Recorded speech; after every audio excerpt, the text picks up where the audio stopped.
Salut les papas, salut les mamans, bienvenue sur Papadad, la chaîne dédiée aux nouveaux parents. Aujourd'hui on va parler des nouveaux mots qu'il faut apprendre quand on est nouveau parent.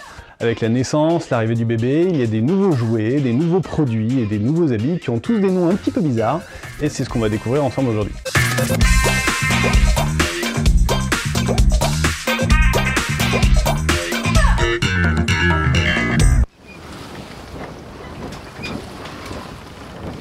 Nous commençons donc par ce superbe objet qui porte le délicieux nom de écouvillon, qui vous permet donc de nettoyer les biberons. On a une vidéo dédiée au nettoyage des biberons et à comment on prépare le biberon.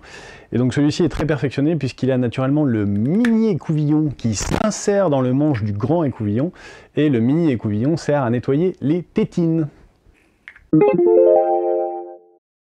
Le cotopad, c'est en fait un rectangle de coton, mais donc on appelle ça un cotopad, et ça va être votre nouvel ami pour les prochains mois quand il s'agira de nettoyer les fesses de votre bébé. Vous allez en faire une consommation industrielle, hein, c'est des sachets entiers, comme ça. Il y aura tout un tas de crèmes, de produits et de médicaments pour votre enfant, mais les deux principales sont donc le Mitosil pour l'érythème fessier du nourrisson, donc ça c'est ce que vous mettez sur les petites fesses pour éviter qu'elles deviennent toutes rouges. On a aussi le liniment, donc il peut se présenter sous cette forme ou sous cette forme, voilà, hein, c'est vraiment au choix. Au chapitre des nouveaux habits et des nouveaux vêtements, nous avons le pilote, donc c'est un nom délicieux pour dire en fait combinaison de ski, sauf que comme c'est une combinaison de ski citadine, on appelle ça un pilote. L'avantage c'est que c'est quand même hyper pratique, donc vous mettez bébé dedans, hop, 2 coups de zip, et il est prêt à affronter le froid. Attention, attention, l'objet mystère du jour. Mais qu'est-ce que ça peut bien être? Donc cet objet mystère est en fait un mélangeur pour biberon. Donc une fois que vous avez votre biberon avec votre eau et votre lait en poudre à l'intérieur, vous pouvez utiliser donc ce type d'objet, vous le trempez à l'intérieur, vous appuyez sur le bouton et hop, ça mélange l'eau avec le lait en poudre.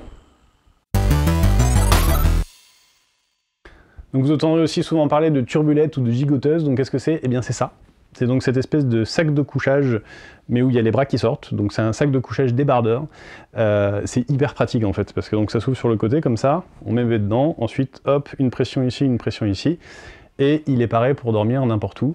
C'est comme une espèce de couette moulée sur lui, et c'est génial. Érythème, donc c'est en fait quand on a les fesses rouges, c'est les petites irritations des fesses de votre bébé. Colostrum, donc colostrum je ne vous montrerai pas d'image, mais c'est ce qui sort du sein des mamans, avant que ce ne soit du lait, c'est un autre liquide qu'on appelle le colostrum, qui a une composition un petit peu différente. La diversification, c'est quand votre bébé passe d'une alimentation 100% lait à une alimentation mixte avec du lait et puis des purées de légumes, des purées de fruits. Donc la diversification, c'est le processus du passage en fait de l'alimentation 100% lait à une alimentation diversifiée avec d'autres aliments. L'ictère, c'est la couleur un petit peu jaune que les bébés peuvent avoir à la naissance. Parfois à la naissance, les bébés font une petite jaunisse. Voilà, donc c'est à surveiller. Nous avons aussi le nid d'ange. Donc le nid d'ange, en fait, c'est comme une turbulette, mais cette fois-ci où on a les bras à l'intérieur et avec une espèce de petite capuche. Voilà, très pratique aussi. Le tour de lit. Donc le tour de lit, comme son nom l'indique, c'est quelque chose que l'on met autour du lit, comme ceci. Donc pour les plus jeunes, on dit qu'il vaut mieux éviter d'en mettre. Donc nous, en l'occurrence, on l'a pas mis. Les langes sont des bouts de tissu comme ça, de tailles différentes, donc il y a des grands et des petits, et on peut faire tout un tas de choses très différentes avec, donc c'est hyper pratique. Ça peut servir de moustiquaire, on peut s'en servir pour essuyer bébé, on peut s'en servir pour le couvrir et l'emmailloter, c'est hyper pratique, donc toujours avoir un ou plusieurs langes sur soi. Vous découvrirez aussi une machine formidable qui s'appelle le tire-lait, donc voilà un exemple. Donc ça, en fait, c'est pour, comme son nom l'indique, tirer le lait de maman. Mais bon, vous aurez tout le temps de découvrir.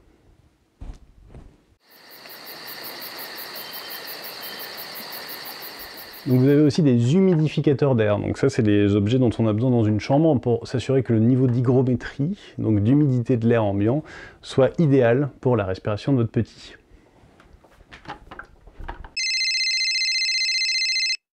Donc le truc rose qui tourne derrière moi là, ça s'appelle un mobile. Voilà, j'espère que ce petit lexique va vous permettre de mieux comprendre les conversations de nouveaux parents.